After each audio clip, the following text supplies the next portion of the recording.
The rain was coming down like all the angels in heaven decided to take a piss at the same time.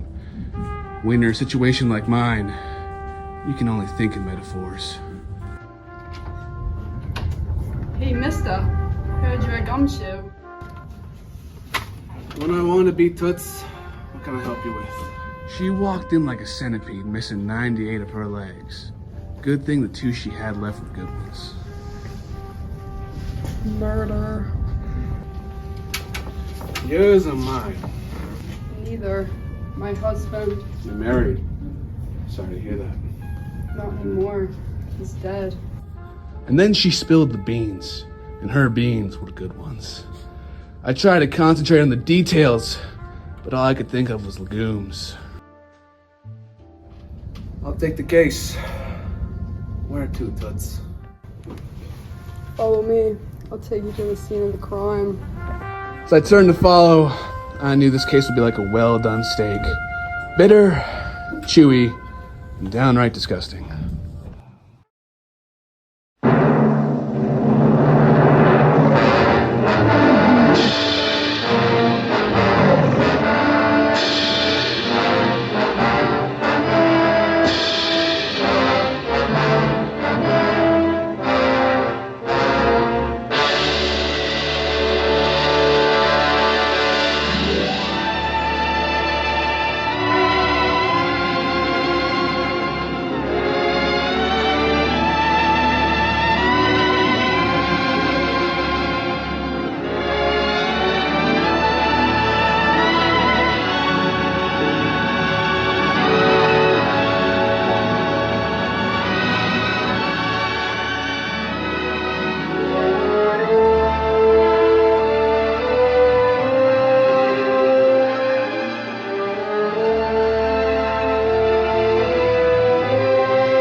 Here he is.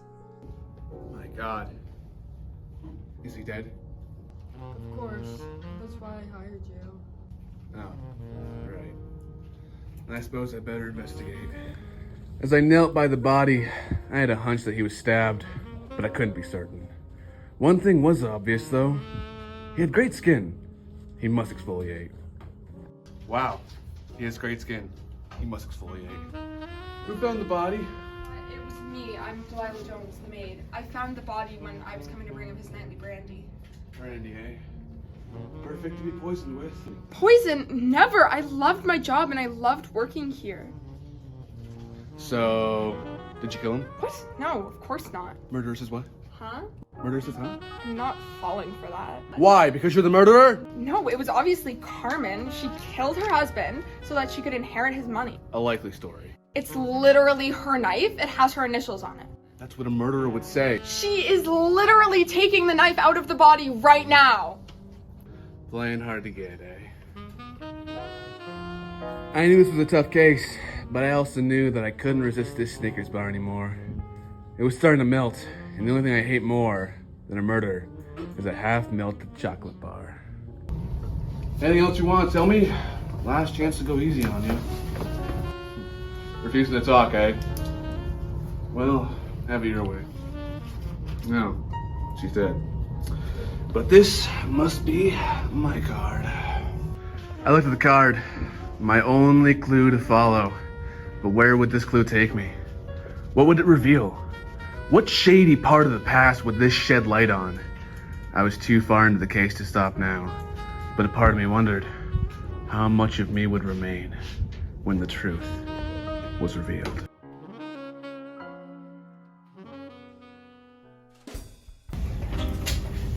Where to, pal? To this address, and if you don't spare the potatoes, there's a sop I can invite to. You got it, Mac. So, sister, how we know that this Tompkins fella, how we know he did the deed? You believe me, don't you? I'm telling the truth. We'll see about that. All right, stop the car. We're here. If you stick around, there's a fit in it for you too. Applesauce. You got it, pal. Gerald Tompkins was the victim's business partner. He was an important businessman, or at least that's what the business card said. It's a nice business card. The kind of card that would keep you warm at night and not forget your anniversary. Or maybe this is just one more sign I'm getting lonely. Yes? Sure, pal. Mr. Tompkins, we need to see him. Of course, right this way. He's expecting. He's expecting you. The words kept tumbling through my brain. This case was starting to smell worse than a 10-cent egg salad sandwich. Well, what do we have here? I'd heard there'd been a gumshoe sticking their nose into my business. I guess that's you. And Carmen, charmed as always to see you. We're here to talk about your business partner. You know, the one who turned up dead with a knife in his head. Now I know you've got good reasons to play hop with the choir, but why don't you mind answering a few questions for me now? I hate to be the bearer of bad news, but I think you're barking up the wrong tree. Your client here, she's not who you think she is. What do you mean? What are you saying? My patience is wearing thinner than a waiter's patience at 12 a.m. I've been keeping tabs on Carmen for quite some time now. She's got a reputation for getting what she wants no matter the cost. What if the cost was $1 gazillion? I don't believe that's a real number. Well, I got your number, pal. I think you iced him. If you don't stop to gab now, we're gonna go outside and have a chat. We'll see who breaks first. Your face or your jaw? That won't be necessary. I'm more than happy to sing like a canary, but you won't like the song that I'm singing. And then he started to sing. And sing he did. He told me about how my client had begged him to murder her husband. About the blueprint she had made up playing the whole thing. About the murder weapon. And the way she signed a confession saying she absolutely did it. No matter what. No take back. I heard it all. And I didn't believe it for a second. Because as he talked, all I could think of was her. Her eyes. Her smile. The way her hair glistened in the rain like a nose hair after a sneeze. I could feel myself falling for her, and I didn't want to parachute. Little did I know, though, that we were about to hit some turbulence. Jeeves, I didn't call for you. Wait, what are you doing? I turned, knowing it's already too late. As I saw the pistol butt come towards my face, I thought this would be a stupid way to die. But after so long of being stupid, why would I think I'd be smart now? As soon as I came to, I realized I'd been played this whole time like an Uno deck.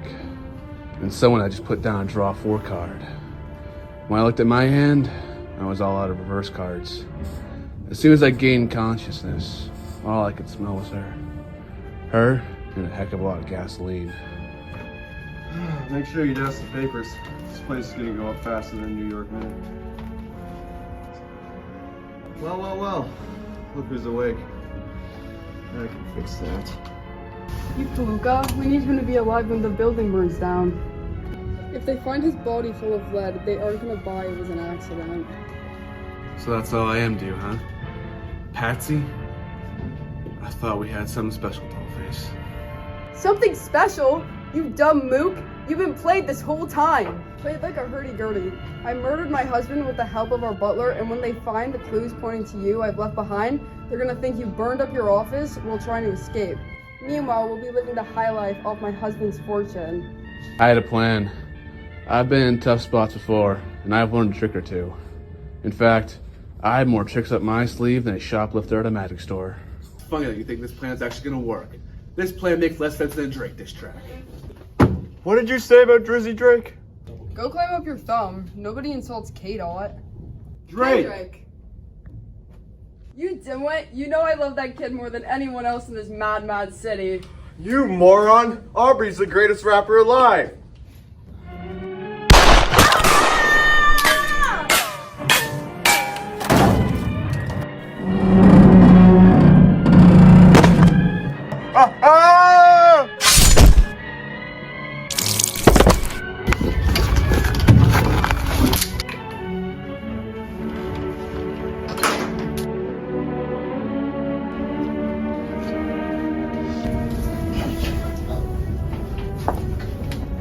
Gumshoe, I hope you're happy.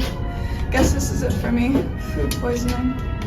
Guess I'll never get the chance to live the Red Sea life I always dreamed of. It was a stupid dream, I guess. A stupid dream by a stupid girl. I held her close as she breathed her last breath. The scent of gun smoke mixed with her perfume was intoxicating. It made me think of what could have been. If only the world was a different place. One that didn't feel like it tried to chew you up and spit you out like a stale piece of penny gum. But in a place like this, she never had a chance. But do any of us ever really? Down the gutter, we still see the stars. But it's best not to dream of them. Because those dreams won't come true.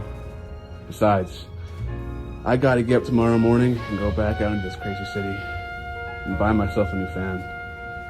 Yep, it's a dog-eat-dog world out there. One that'll kill you to death.